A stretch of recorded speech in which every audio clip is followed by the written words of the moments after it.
"60 years ago, the world was a different place for individuals with developmental disabilities. There were few opportunities to lead productive lives in the community. That changed in the 1960s, around the same time that the grassroots disability rights movement was born. Slowly, individuals with developmental disabilities were viewed as having the right to take risks like the rest of us. And training adults with developmental disabilities to travel independently was one such right.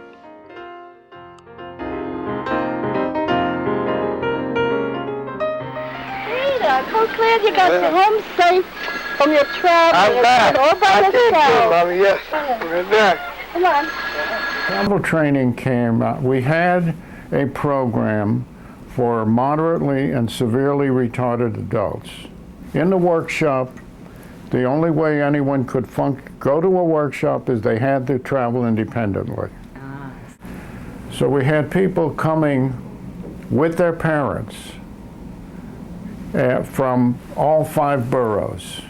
And I would see these women sitting in the lobby, and they spent their whole day. If you know New York City, if you live in the Bronx, or you live in Staten Island, or you live out in Queens or Brooklyn, it can take up to 2 hours each way. So there's no point in just taking your son or daughter to a program, then going home, and then coming back.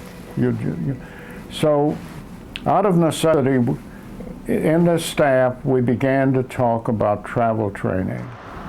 And we did it in the usual way, we thought.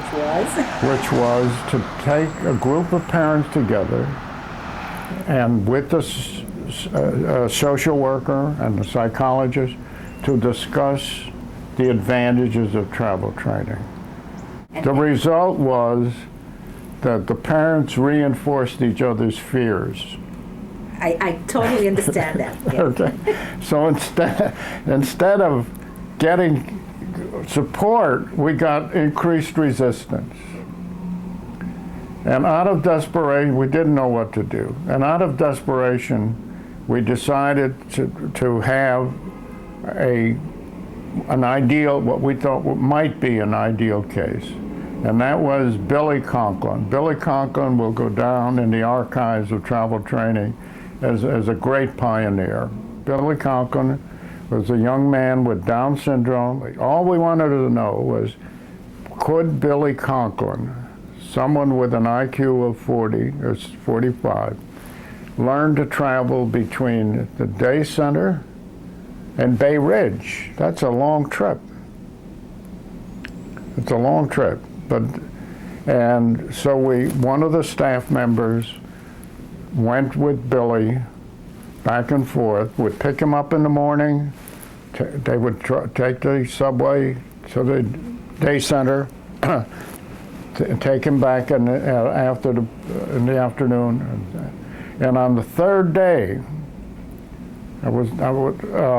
as they were going into the subway, Billy pushed the instructor out of the train. The door closed, and Billy was on his own. And of course, Bob Sansone was the fellow that had to deal with that. And he came to me, and he and I just, we were, devastated, because we were sure that I said, do you think he can do it? He said, I don't think so. He said he doesn't seem to pay any attention.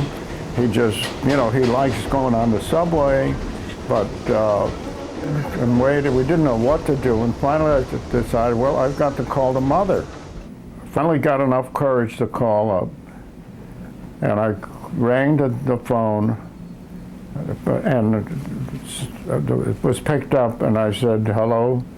And the answer was, hello, Jack. Billy recognized my voice. And I said, Billy, you're like a dope. I said, where are you? He said, I'm home. Billy had wanted to prove that he could do it on his own. How do you get here to the program here? I got a bus. By bus. By bus? Yeah. What do you do, Billy, if you ever get lost? Also my ID card. That any of the people who travel would have ID. There was a time in the big storm a few years ago. There was a big Oh storm, yeah, I remember that. and they said that the reason and you showed up to work even though nobody That's was right. showing up to work. Why? It's my job. He said that you said, well, there's no snow on the subway. That's right. You hit the jackpot, boy. That's right. But, I think the thing is about Billy is that he's tremendously independent.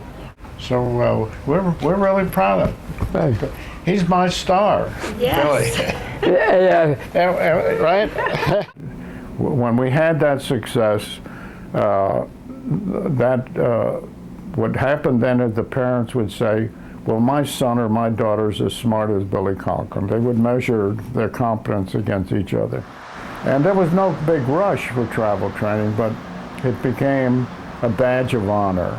We gave a certificate, and someone who, I mean, to be able to travel was a great, it was a rite of passage. The travel training came out of necessity. It developed out of a single case that became, it was like Charles Lindbergh proving that you could travel, that someone could fly safely across the ocean. And it was from that beginning that we were able to set it up in a systematic way. It was a very exciting time. It was a time when people had a lot of energy and wanted to prove to the world that much could be done. Now, Peggy Gross, then Peggy McGuire, was a volunteer who worked in a program in the evenings. There was such a need that we had 2 shifts. And she got involved in travel training, and then later came on the staff, and great work that we all know when she went to the New York City Board of Education. This legacy continues today.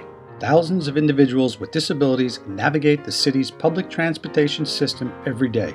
They get to where they need to go, and they feel good about it.